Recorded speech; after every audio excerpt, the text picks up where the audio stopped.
તમે પોતે પણ જાણો છો કે આ વકફ અને યુસીસીનો વિરોધ છે ને બહુ શાંતિપૂર્ણ લોકો એમ પણ શાંતિપૂર્ણ જ છે બધા ને શાંતિપૂર્ણ ઊભા છે અને માનવ સાંકળ બનાવીને ઊભા છે. એટલે સરકાર સુધી એ વાત જાય તો કે ભાઈ લોકોને પોતાના 25, 26 આપણે બધા જાણીએ છીએ આર્ટિકલને, એ આર્ટિકલ પ્રમાણે લોકોને જીવવા દઈએ અને દેશમાં વર્ષોથી બધા હળીમળીને રહે છે એ જમના ગંગા તહેજીબને આપણે ચાલુ રાખીએ. એની માંગ છે, બીજી કોઈ માંગ જ નથી. મુસ્લિમોની કોઈ માંગ નથી. હળીમળીને રહો અને પોતાના મذહબ પર ચાલવા દો, એના સિવાય બીજી કોઈ માંગ નથી. તમે જુઓ છો મુસ્લિમોએ કોઈ દિવસ, મોટી મોટી તંજીમોએ પણ કોઈ દિવસ બીજી કોઈ માંગ નથી કરી. આટલી જ માંગ કરી છે કે એમને એમના મذહબ પર ચાલવા દો અને એમના જે પર્સનલ લો છે એમની ઉપર ચાલવા દો. એટલે આ શાંતિપૂર્ણ લોકો વિરોધ કરી રહ્યા છે. ઉમ્મીદ છે શાંતિપૂર્ણ આ વિરોધ પૂરું થશે. बड़ौदा में तांदलजा में एक ऐतिहासिक प्रोटेस्ट जो all India Muslim personal law board की तरफ से ऐलान हुआ था कि तारीख 22/4/2025 को पूरे देश के अंदर बड़े शहरों में वक्फ एक्ट जो एक काला कानून है, जो रिलीजियस जो हमारे इंस्टीट्यूशन है, इदारे है, उसमें इंटरफियर और दखलगिरी करने वाला है।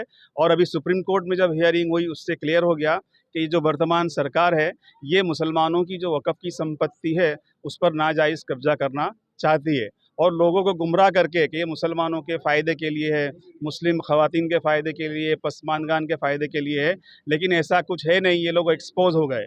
तो मुस्लिम पर्सनल लॉ बोर्ड का ये ऐलान है कि जब तक ये वक्फ एक्ट वापस नहीं लेती केंद्र सरकार तब तक ये मुहिम, ये विरोध चलता रहेगा। अभी जुलाई तक का है, ये उसी का हिस्सा है। तो आज अल्हम्दुलिल्लाह बड़ौदा में मुसलमानों की तरफ से ये एक बहुत पीसफुल जो ये प्रोटेस्ट हो रहा है, ये ऐतिहासिक है और इसका इम्पैक्ट पड़ेगा। दूसरा, जो यूनिफॉर्म सिविल कोड ये सरकार लाना चाहती है, जो मुसलमानों की खास करके जो शरीयत है उसमें ये दखलगिरी करना चाहते हैं। इनका और कोई मकसद नहीं है। ये इनका जो बीजेपी गवर्नमेंट है उनके मैनिफेस्टो का हिस्सा है यूनिफॉर्म सिविल कोड। तो ये इंटेंशनली मुसलमानों को प्रोवोकेट करना चाहती है। लेकिन मुसलमान बहुत समझदार है और जो बंधारण ने जो हथियार दिए है, टूल दिए है, जो रास्ते दिखाए, उपाय दिए है, प्रोटेस्ट करना, विरोध करना और कोर्ट में जाना, उसके ज़रिए से हम इसका प्रोटेस्ट कर रहे हैं। ये आज की जो ये प्रोटेस्ट का जो रैली या मानव साकड़ है, इस पर अल्हम्दुलिल्लाह जो 5 अर्जदार है वो इंशाल्लाह उसके डिटेल आएगी। तो ये उसी का नतीजा है। मुसलमानों को जो है संवैधानिक जो टूल दिए गए बंधारण ने, कायदे में, उसका भरपूर इस्तेमाल करना चाहिए। हम देखते हैं कि बहुत सारे लोग जो है लीगली काम के लिए तैयार नहीं होते।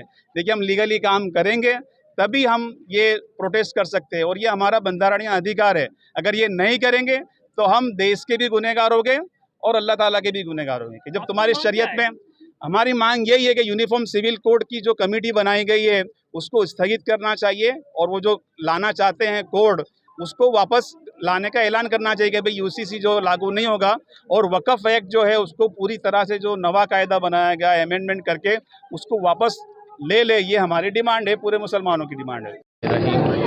जी वकील साहब, શું માંગ લઈને આજે વિરોધ કરવામાં આવી રહ્યો છે? આજ રોજ તમે જોઈ રહ્યા છો કે વડોદરા મુસ્લિમ સમાજના તમામ લોકો રસ્તા ઉપર ઉતર્યા છે અને સંવૈધાનિક રીતે પોતાનો વિરોધ દર્શાવી રહ્યા છે. આ વિરોધ જે વકફ એમેન્ડમેન્ટ બિલ આ સરકાર દ્વારા પાસ કરવામાં આવેલું છે અને આવનારા સમયમાં ગુજરાત સરકાર દ્વારા જે યુસીસી બિલ પાસ કરવાના પ્રયત્ન થઈ રહ્યા છે, અમે તો એવું કહીશું કે એ પાસ તો કરી જ દેવાના છે. કારણ કે ઓપિનિયન આપીને તો કોઈ મતલબ નથી. વકફ બિલનું ઓપિનિયન માંગેલું ત્યારે કરોડો લોકોએ અભિપ્રાય આપેલો કે અમને વકફ એમેન્ડમેન્ટ બિલ નથી જોઈતો. તેમ છતાં આ સરકારે પોતાની મેજોરિટીની સીટોથી વકફ બિલ પાસ કરાવી દીધો. હવે યુસીસીનો કાયદાની વાત કરે છે. યુસીસીના કાયદા માટે કરોડો નહીં, અબજો ઓપિનિયન પણ જશે તો પણ સરકાર પોતાની મેજોરિટીથી આ બિલ પાસ કરાવી દેશે. યુસીસીના કાયદામાં એમ કહેવામાં આવી રહ્યું છે સરકાર દ્વારા કે એ મુસ્લિમ મહિલાઓને ન્યાય આપવા માટે આ કાયદો બનાવી રહ્યા છે. તમને મુસ્લિમોને આટલી લાગણી ક્યારથી થઈ ગઈ?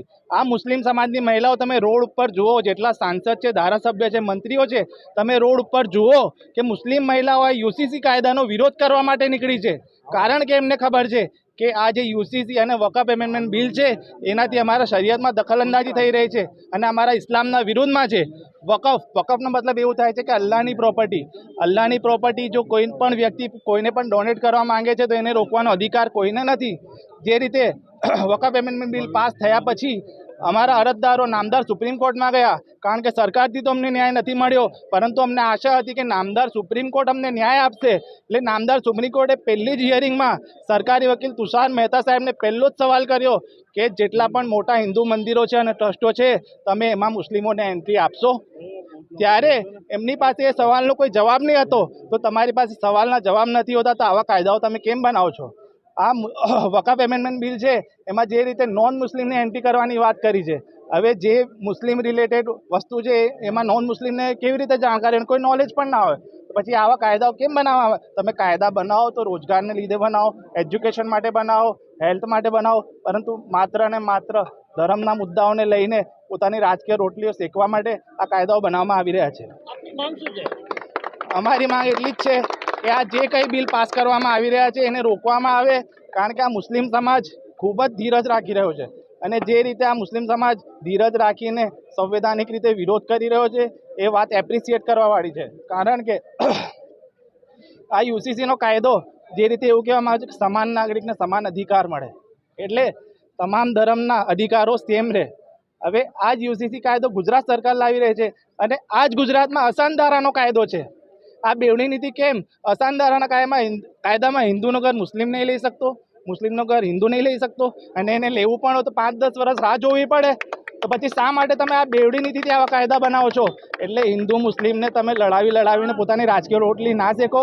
જે રીતે અમને એક તો મુસ્લિમ તરીકે તો અમને પોતાના ઉપર ગર્વ છે, પરંતુ વધારે ગર્વ ત્યારે થાય છે કે આ નેતાઓના ઘર અને એમના ઘરે જમવાનું આ મુસ્લિમોના નામે બને છે.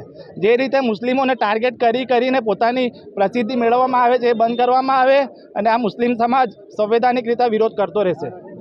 आज जो आप तांदलजा विस्तार में जमा हुए हो, क्या मकसद है आपका और क्या कहना चाहते हो? अस्सलाम वालेकुम वरहमतुल्लाहि वबरकातुहू। यहाँ पे हमने वक़फ़ बोर्ड के ख़िलाफ़ जो हमारा ये वक़फ़ का कायदा जो गवर्नमेंट ने हमारे मुसलमानों के ख़िलाफ़ निकाला है, उसका हम विरोध करने के लिए हम पूरी उम्मत मुस्लिमा एक हुए हैं। यहाँ पर तांदलजा में मानव साकर योजना बनाई है हमने।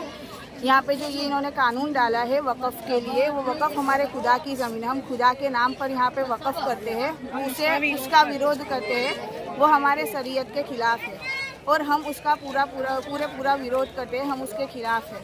इसलिए हमने ये हमने रैली निकाली है मानव साकर योजना के नाम से। यहाँ पर आपका मकसद यही है कि शांतिपूर्वक आप हाँ, हम लोग इसका यहाँ पे विरोध कर रहे हैं? शांतिपूर्वक हम लोग इसका विरोध कर रहे हैं। यहाँ पर कोई शोर शराबा नहीं है। हम बस इतना ही। क्या नाम आपका? नुआइमा रेज़ेवाला।